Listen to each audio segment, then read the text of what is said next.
everyone, welcome to Logwin. In this video, we will talk about consent and free consent. Consent and free consent are the main essential of a valid contract. किसी भी contract को form करने के लिए consent और free consent होना बहुत important है. कंसेंट और free consent under Indian contract act. Consent and free consent are the fundamental to a formation of a valid contracts under the Indian Contract Act. This principle ensures that the parties enters into the contract or agreement voluntarily and with a clear understanding of the terms. जब दो parties किसी contract में या किसी agreement में enter करती हैं तो उनका कंसेंट देना और सबसे ज़रूरी फ्री कंसेंट देना बहुत इम्पॉर्टेंट होता है. सो इस वीडियो में सबसे पहले हम देखते हैं definition of consent. So definition of consent is given under section 13 of the act which states that consent is defined as an agreement between two parties upon the same thing in the same sense. जब दो parties same चीज़ के लिए same चीज़ के लिए और same sense में एक agreement में आती हैं या एक एग्रीमेंट फॉर्म करती हैं उसे हम कंसेंट कहते हैं. This is often referred to as a meeting of minds. जब दो लोगों के विचार सेम होते हैं तो उसे हम कंसेंट कहते हैं. The importance of this concept lies in ensuring that both parties have mutual understanding of a contractual terms and obligation. जितनी भी कॉन्ट्रैक्ट्स में टर्म्स या ऑब्लिगेशन दी गई हो उन सब के लिए उन दोनों की म्यूचुअल अंडरस्टैंडिंग हो, इसलिए हम कंसेंट कहते हैं. Example of consent. A consent is present when two parties discuss and agrees on the terms of a contract such as sales of goods. If a buyer agrees on a sale of a car for a specified price, with both parties understanding and accepting the terms, consent is established. जब कोई दो party suppose buyer and seller या sales of goods की हम जब बात करें तो एक बायर और एक सेलर है, वो अग्री करते हैं कि हम एक कार की सेल पे फॉर अ स्पेसिफाइड प्राइस. ठीक है, तो with both parties understanding and accepting the terms consent is establish. तो यहाँ एक कंसेंट इस्टेब्लिश हुआ है बिकॉज दोनों पार्टीज़ ने जो कॉन्ट्रैक्ट है या अग्रीमेंट है उसकी टर्म्स और कंडीशंस को म्यूचुअली अंडरस्टैंड किया, म्यूचुअली अग्री किया, तो यहाँ पे एक कंसेंट आता है. फिर आता है हमारा free consent. Free consent is given under section 14 of the act which says that free consent is a consent that is not influenced by the factors such as coercion, undue influence, fraud, misrepresentation और mistake. जब कोई consent free हो, voluntarily हो और ये जो factors बताए मैंने जो कि है coercion, undue influence, fraud, misrepresentation और मिस्टेक्स, इनके द्वारा ना हो वो हमारा फ्री कंसेंट कहलाता है. या मतलब वहाँ कोरिजन ना हो या कोई मिस्टेक नहीं की गई हो या कोई मिसरिप्रेजेंटेशन ना हुआ हो या कोई फ्रॉड ना हुआ हो या कोई हम कह सकते हैं अनडू इन्फ्लुएंस ना हो, तो ऐसे कंसेंट को हम फ्री कंसेंट कहते हैं.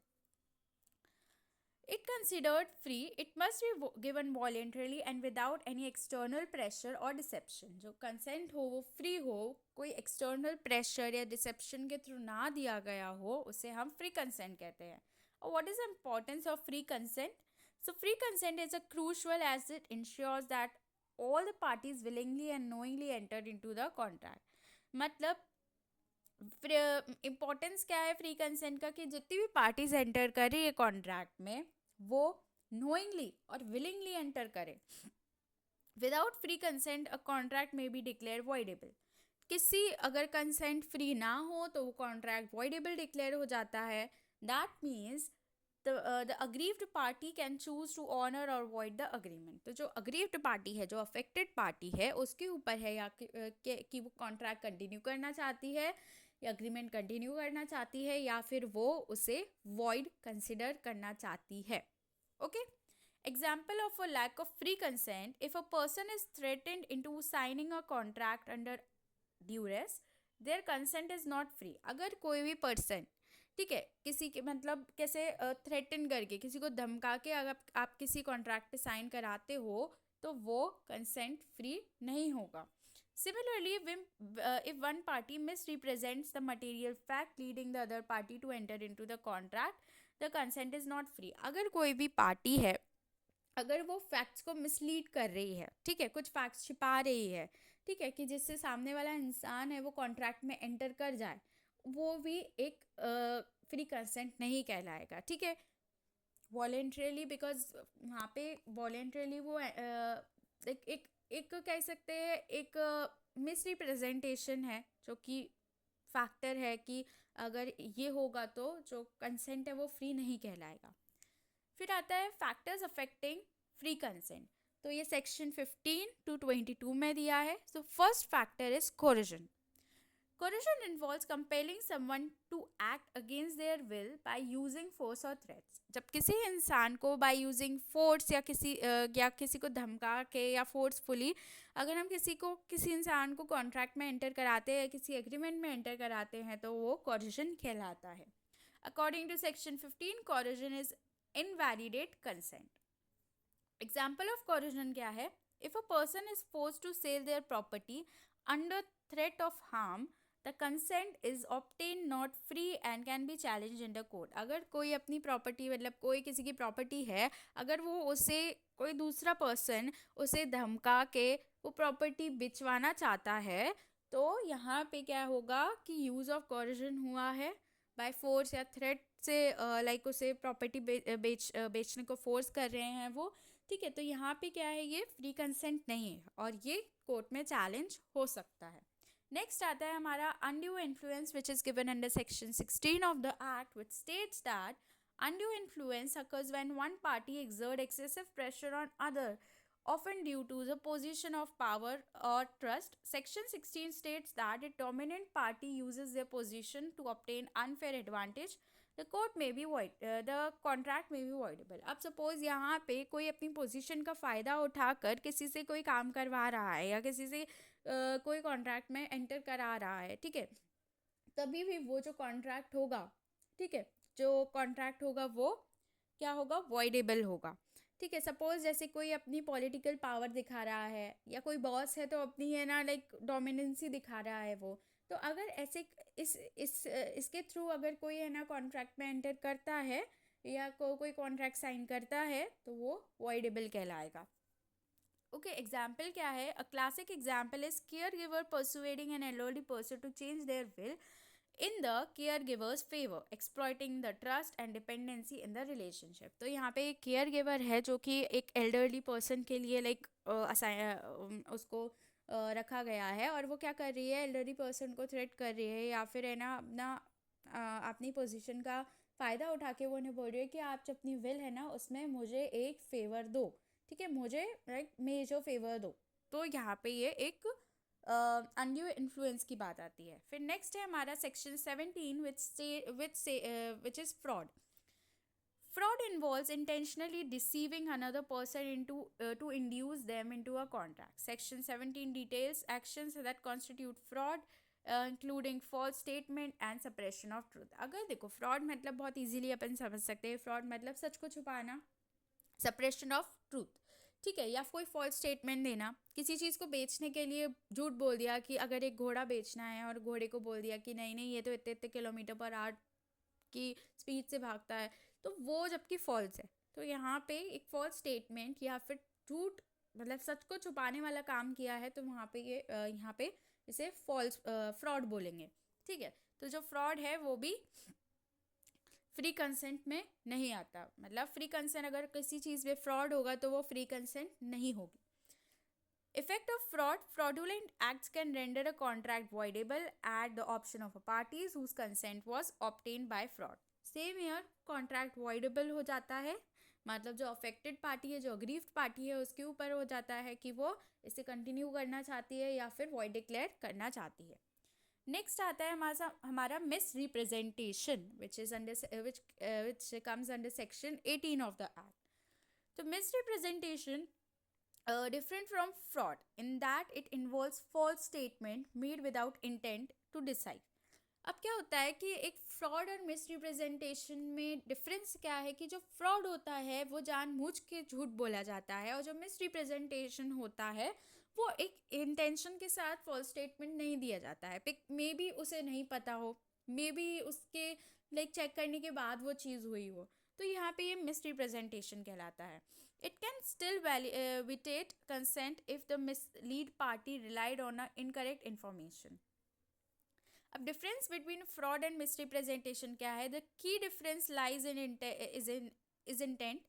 Fraud requires intent to deceive while misrepresentation does not. तो क्या होता है कि जो लाइज है, मतलब झूठ बोलना है, दोनों में तो मिसरिप्रेजेंटेशन में भी झूठ बोलना है और फ्रॉड में भी झूठ बोलना है, पर इंटेंशन मैटर करता है कि फ्रॉड में हम इंटेंशनली झूठ बोल रहे हैं किसी को, ठीक है, किसी चीज़ को बेचने के लिए या किसी भी चीज़ के लिए, और मिस रिप्रेजेंटेशन में हम इंटेंशनली नहीं बोल रहे हैं क्योंकि हमको ही वो चीज़ नहीं पता है, ठीक है, मे बी हम आगे चेक करने के बाद वो चीज़ हुई हो, ठीक है। तो यहाँ पे ये डिफरेंस है between fraud and miss representation. So next है हमारा mistake, which comes under section 20 to 22. Mistakes can be unilateral और म्यूचुअल, मतलब मिस्टेक्स एक साइड से भी हो सकती हैं और दोनों साइड से भी हो सकती हैं। So unilateral mistakes involve one party being mistaken about fundamental aspect of the contract. तो जो वन पार्टी है वो उससे मिस्टेक हुई हो, ठीक है, while mutual mistake involve both parties being incorrect about the fact, ठीक है। तो म्यूचुअल मिस्टेक मतलब कि जहाँ दोनों पार्टीज से मिस्टेक हुई हो, ठीक है। इम्पैक्ट क्या होता है मिस्टेक का कि generally mutual mistake can render a contract void while unilateral mistake does not typically affect the validity unless known to the other party। तो यहाँ पे इम्पैक्ट क्या होता है मिस्टेक का, जो म्यूचुअल मिस्टेक रहती है तो वो कॉन्ट्रैक्ट को, मतलब दोनों साइड से हुई है तो बेसिकली कॉन्ट्रैक्ट हमारा वॉइड हो जाता है। और यूनिलैटरल मिस्टेक होती है तो it does not typically affect the validity unless known to the other party. तो वो तब तक अफेक्ट नहीं करेगी यूनिलैटरल मिस्टेक जब तक कि दूसरी पार्टी को वो मिस्टेक पता नहीं पड़ जाती है। नेक्स्ट हम देखेंगे लीगल इम्प्लीकेशंस की कॉन्सिक्वेंसेस क्या रहते हैं। सो सबसे पहले consequences of lack of free consent, कि if contract is found to lack free consent it may be declared voidable. अगर हमने देखा है कि अगर कोई कॉन्ट्रैक्ट है, अगर वो हमें फ्री कंसेंट, मतलब यहाँ पे फ्री कंसेंट अगर नहीं हो, ठीक है, तो वो क्या हो जाता है, वॉइडेबल डिक्लेयर हो जाता है। मीन्स जो अफेक्टेड पार्टी है, the affected party can either affirm the contract और repudiate it depending on their preferences. So यहाँ पे क्या होता है, जो अफेक्टेड पार्टी है, ठीक है, जो अफेक्टेड पार्टी है उसके ऊपर डिपेंड करता है कि वो कॉन्ट्रैक्ट को कंटिन्यू करना चाहते हैं या फिर उसे वॉइड डिक्लेयर करना चाहते हैं। देन आता है कोर्ट डिटर्मिनेशन। तो court evaluate the circumstances surrounding consent to determine if it was free and they consider evidence or coercion, undue influence, fraud, misrepresentation and mistake। तो जैसे कि हम इसमें देखेंगे कि जो कोर्ट एवेल्युएट क्या करता है, जितने भी सर्कमस्टेंसेज हैं वो, कि consent to determine if it is free और नॉट। जो कोर्ट है वो देखता है कि जो कंसेंट है वो फ्री है कि नहीं, मतलब उसमें कोरिजन तो नहीं है या अनड्यू इन्फ्लुएंस तो नहीं है, या फिर मतलब एविडेंस के थ्रू वो देखते हैं कि कोरिजन नहीं है, अनड्यू इन्फ्लुएंस ना हो, फ्रॉड ना हो, मिस रिप्रेजेंटेशन एंड मिस्टेक ना हो। फिर नेक्स्ट है हमारा जजमेंट्स। हमें यहाँ 2 जजमेंट्स मिलते हैं। पहला जजमेंट है चिक्कम अम्मीराजू वर्सेस चिक्कम शेषमा। तो इस जजमेंट में क्या हाईलाइट किया गया है कि रोल ऑफ कोरिजन, कि where threats to commit suicide were used to obtain consent rendering the contract voidable.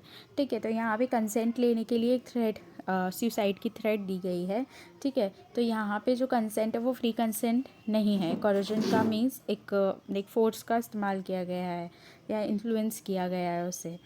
तो सेकंड हमारा जजमेंट है रानी Annapoorani versus Swaminatha. So in this case, undue influence was examined where a trusted advisor used their position to benefit from the principal's decision। तो यहाँ पे undue influence है, मतलब यहाँ dominance दिखाई गई है, पावर का गलत इस्तेमाल किया गया है। So that's it for today's video. Thank you.